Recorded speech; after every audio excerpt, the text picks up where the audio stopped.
Rape, blackmailing. तो एक जिनसी दरिंदा मुआशरे में दंदनाता फिर रहा है। रिश्ता एप्लीकेशन से मुबैना तौर पर लड़कियों को ट्रैप करता है और बच्चियों को सुहाने मुस्तकबिल का ख्वाब दिखाता है। उस वक्त मैंने काफ़ी इतनी चीखें मारी थी कि मेरा गला तक ख़राब हो गया था, लेकिन मुझे समझ नहीं आती उस वक्त उससे स्ट्रीट से बाहर कोई क्यों नहीं आया। मैंने यही आपसे पूछा नाज़रीन, होता कि नॉर्मली लोग ब्रूजेस छोड़ जाते हैं, जख्म छोड़ जाते हैं, मारते हैं। पंजाबी में कहते हैं गुजियां सटा मार। गुजियां सटाना मतलब ये है कि आप ऐसी चोट लगाएं जो ना मेडिकल में रिफ्लेक्ट हो, ना कहीं और उसका पता चले, लेकिन अगला बंदा अजियत में आपको सरेंडर करे। फिर वो करना चाह रहा था, जो बुरा वो करना चाह रहा था वो उसने किया। फिर उसके बाद उसके बाद उसने मुझे कहा है कि अब तुम्हारे पास फिर दो ही ऑप्शंस हैं कि तुम या तो मर जाओ या जब मैं तुम्हें कहता हूँ तब तुम मुझसे मिलने आओ। तो मैंने कहा कि हाँ। अच्छा जी, यानी पहले वो बदबख्ती करता है, गुनाह करता है, उसके बाद वो शर्त ये रख रहा है कि जब मैं कहूँ आपने मिलने भी आना। जी बिल्कुल, उसने मुझसे ऐसा कहा है कि जब मैं कहूँगा तब तुम मुझसे मिलने आओगी। फिर मैंने यही सोचा कि ऑब्वियसली अगर मैं इसको इस वक्त हेजिटेट करती हूँ कि ये मुझे, अगर मैं इसको कुछ भी कहती हूँ या मैं इसको कहती हूँ कि मैं तुम्हारी कंप्लेन करूँगी या कुछ भी करूँगी, तो वो मुझे ऑब्वियसली उसने मुझे मार देना था। उसकी लुक और उसकी सिचुएशन से पता चल रहा था कि इसको मार देने में कोई फ़र्क नहीं पड़ेगा। तो इस वजह से मैंने यही सोचा, बेहतर यही सोचा कि इसकी टर्म्स एंड कंडीशन को एक्सेप्ट कर लूँ। तो फिर उसके बाद मुझे जैसे ही चांस मिला है तो मैंने अपनी मामा को और कुछ लोगों को लोकेशन सेंड कर दी थी और मैंने एक मैसेज किया था कि मैं फंस गई। वो वहाँ पर आपके पास मौजूद रहा सारा टाइम? जी जी। कितनी देर आप वहाँ पे रहे? कोई अप्रॉक्स कह सकते हैं 40-45 मिनट्स। That's it. बस जी। इसमें लोकेशंस जब आपने सेंड की हैं तो उसमें वो उस वक्त वहीं मौजूद था? जी वो वहीं मौजूद था। मैंने उसके हाथ अपना फ़ोन लिया, मैंने कहा कि मैं कुछ, मुझे कहते हैं तुम कुछ रॉन्ग कर रही हो। मैंने कहा नहीं, मैं कुछ भी, यानी अब चीज़ें नेगोशिएशन पे आ गई। जी मैंने कहा कि ठीक है तुम देख लो, तुम्हारे सामने ही मैं मैसेज कर रही हूँ, जिसको भी मैसेज करना है। मैं तुम्हें ये कोई बात बताने वाली है कि मैं किसी को बात बताऊंगी? ठीक है, तुम जो कह रहे हो मैं उस चीज़ को मान रही हूँ, ठीक है, सब कुछ जैसा तुम चाहोगे मैं वैसे ही करूँगी। आपको यहाँ पर जो 40-45 मिनट इसकी आप हद से बेजा में रहे, 50 मिनट कर लें, 40 मिनट के दरमियान कर लें, इस दौरान में कोई इसने आपकी कोई वीडियोग्राफी वगैरह, ये माजरत के साथ मैं पूछ रहा हूँ, कोई ऐसी चीज़ जो आपको शायबा लगता हो? क्योंकि अगर वो आपको कह रहे कि जब मैं बुलाऊंगा तुमने आना है, तो it means that he is blackmailing you. तो ब्लैकमेलिंग किसी बिहाफ पर वो कर रहा था? उसके कमरे में कैमरास लगे हुए थे, लेकिन उसने कोई ब्लैकमेलिंग, उसने किसी यानी स्पेसिफिक उसने ये नहीं कहा कि भाई तुम्हारी मेरे पास वीडियो है, ये ऐसा है। उसके कमरे में कैमरास लगे हुए थे। वो किस लिए लगे हुए? मुझे मतलब ऑब्वियसली वीडियो बनाने के लिए ही लगे होंगे, मैं तो यही कह सकती हूँ। तो उसके बाद फिर ये है कि उसने मुझे बताया है कि मेरा काफ़ी लड़कियों के साथ ऐसा रह चुका है और मैं मर्डर भी कर चुका हूँ। उसने मुझे ये चीज़ें बताई हैं और उसने उस चीज़ों के प्रूफ भी मुझे दिए हैं। प्रूफ? जी मतलब प्रूफ एज मीन उसने खुद ये चीज़ें दिखाई हैं मुझे। अपने मोबाइल में? जी अपने फ़ोन में।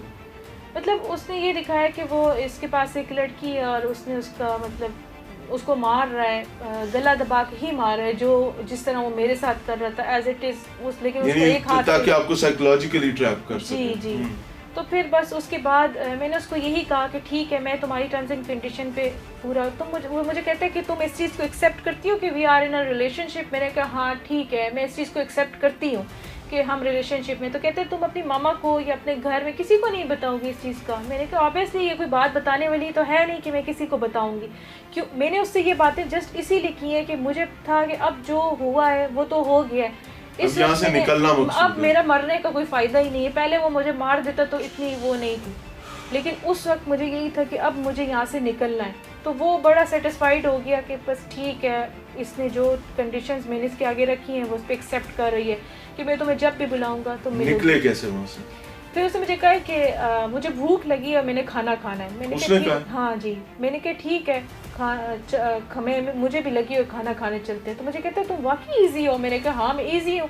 मैंने अपने आप को यही प्रिटेंड, मैंने अपने आप को बड़ा नॉर्मलाइज उसके बाद किया है बड़ी कोशिश की है कि मैं अपने आप को नॉर्मलाइज कर सकूं, लेकिन मुझे ऐसा लगता है कि मेरे ऑब्वियसली मेरे फेस एक्सप्रेशन से लग रहा होगा कि मैं नॉर्मल नहीं हूँ। तो उसके बाद फिर उसके बाद मैं उसके साथ गई, उसकी बाइक पर बैठ के खाना खाने हम। वो गाड़ी कहाँ गई जिस पे आप लेके? वो गाड़ी बाहर नहीं खड़ी थी जब हम बाहर निकले। It means that there is someone else as well. Obviously, जी। जो गाड़ी जिसने वहाँ पहुँचाई और उसके बाद यहाँ से गाड़ी जी। ले गया। अच्छा। उसके बाद फिर मैं उसके साथ, यानी मुझे वहाँ से किसी तरह बच के निकलना था, बच के एज मीन जो होना था वो मेरे साथ हो गया हुआ था। मैं ये चाहती थी कि बाइक पे फिर वो मुझे एक चीज़ियस लेके गया, तो वहाँ पे उसने एक पिज्ज़ा ऑर्डर किया जो कि मैंने नहीं खाया। चीज़ियस पे जब आप बैठी हुई वहाँ आपने क्यों नहीं मदद मांगी किसी से? क्योंकि मैं उस वक्त प्रॉपर्ली ज़हनी तौर पे ट्रैप हो चुकी हुई थी और मुझे ये था कि मैं अपनी मम्मा तक किसी तरह पहुँच जाऊँ बस। कितने देर रुके आप? कोई अप्रॉक्स कोई 10 मिनट कह सकते हैं, और उस 10 मिनट की भी लोकेशन, लाइव लोकेशन भी मैंने सेंड की हुई है और करंट लोकेशन मैंने दोनों लोकेशन सेंड की हुई हैं। तो उसके बाद मैंने उसको कहा है कि ठीक है अब मैं जाती हूँ। तो मुझे उसने कहा कि तुम खाओ ना, तुम लोग हमें देख रहे हैं तो तुम खाओ। मैंने कहा नहीं मैं नहीं खा सकती, इस वक्त मैं ऐसी सिचुएशन में नहीं हूँ कि मैं कुछ खाऊँ। तो फिर उसके बाद उसने मुझे कहा कि ठीक है, मुझे कहते कि तुम वापस मेरे साथ मेरे घर चलो। मैंने कहा कि नहीं मैं तुम्हारे घर तो नहीं जा सकती अभी, अब मैं बहुत लेट हो गई हूँ, मैं अपने घर जाऊँगी, ऑब्वियसली मेरी मामा परेशान होंगी कि तुम लेट क्यों हो गई हो। तो मैं उस पर मुझे कहते तुम मुझसे दोबारा कब मिलोगी। फिर मैंने 11 जून से जून को उससे प्रॉमिस किया कि मैं तुमसे फ्राइडे वाले दिन दोबारा मिलूँगी। तो फिर मुझे कहते तुम पक्का आओगी, यानी तुम्हें तुम मानती हो इस चीज़ को कि मेरे रिलेशनशिप में? मैंने कहा हाँ मैं मानती हूँ।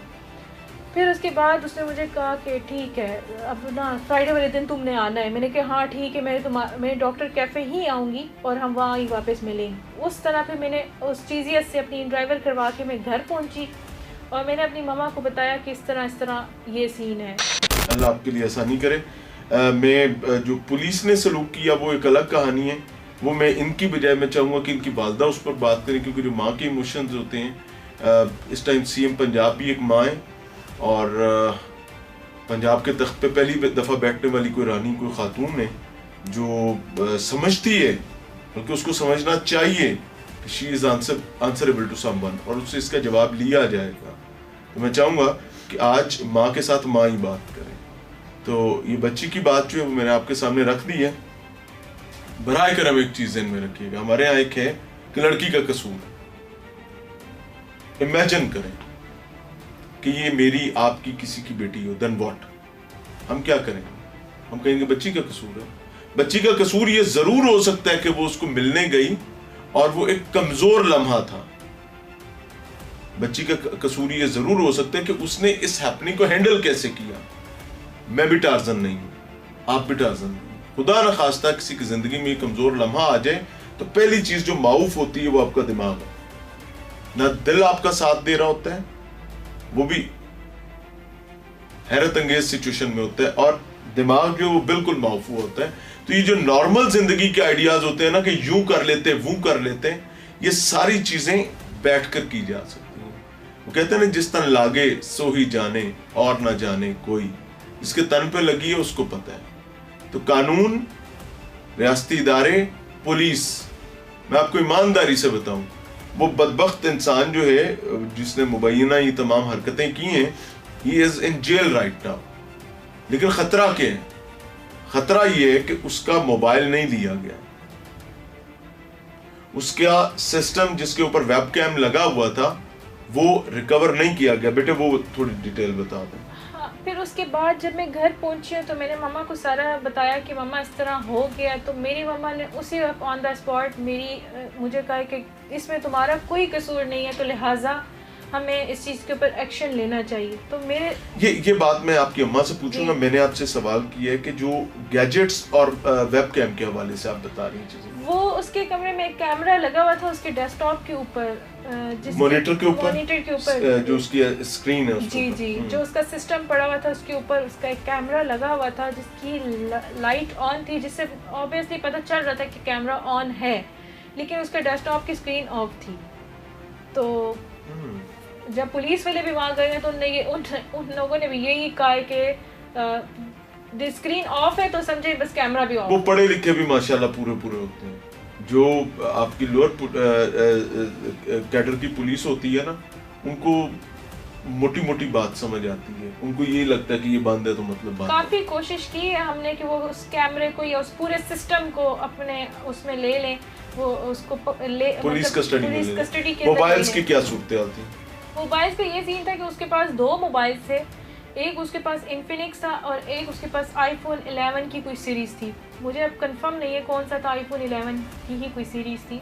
और उसके बाद उसके पास एक लैपटॉप था, जिसमें से उन लोगों ने ऑन द स्पॉट पुलिस वालों ने मुझे कहा और मेरी मामा को कहा कि आप लोग कमरे की तलाशी लो और हमें चीज़ें निकाल के दो, जो आप कह रही हो वो ढूंढो। तो एक उस लड़के ने जब दरवाज़ा खोला था तो उसके हाथ में एक फ़ोन पकड़ा था, वो आईफोन 11 था जो उसके हाथ में पकड़ा हुआ था। वो पुलिस वालों ने उससे खींच लिया था और लैपटॉप मैंने अपने हाथ से उठा के पुलिस वालों को दिया था कि ये इसका लैपटॉप है। और मैंने इनको कहा कि मुझे इस 2 चीज़ों से इतना नहीं है जितना मुझे वो इन्फिनिक्स फ़ोन आप लोग अपने पास रखें, जो वो इन्फिनिक्स फ़ोन के अंदर उसके पास बहुत सी ऐसी जिसमें उसने आपको लड़कियों की वीडियोस और तस्वीरें दिखाई थी। वो मैं चाहती थी कि पुलिस अपनी कस्टडी के अंदर लें और मैंने बहुत उनको कहा कि आप लोग देखें। उन लोगों ने ऊपर से जस्ट अलमारी के दरवाज़ा खोल के बंद कर दिया। ये उनकी सर्च था कि भाई ये इस तरीके से उन्होंने फ़ोन ढूंढा है कि वो अलमारी का जस्ट दरवाज़ा खोला, यानी वो नहीं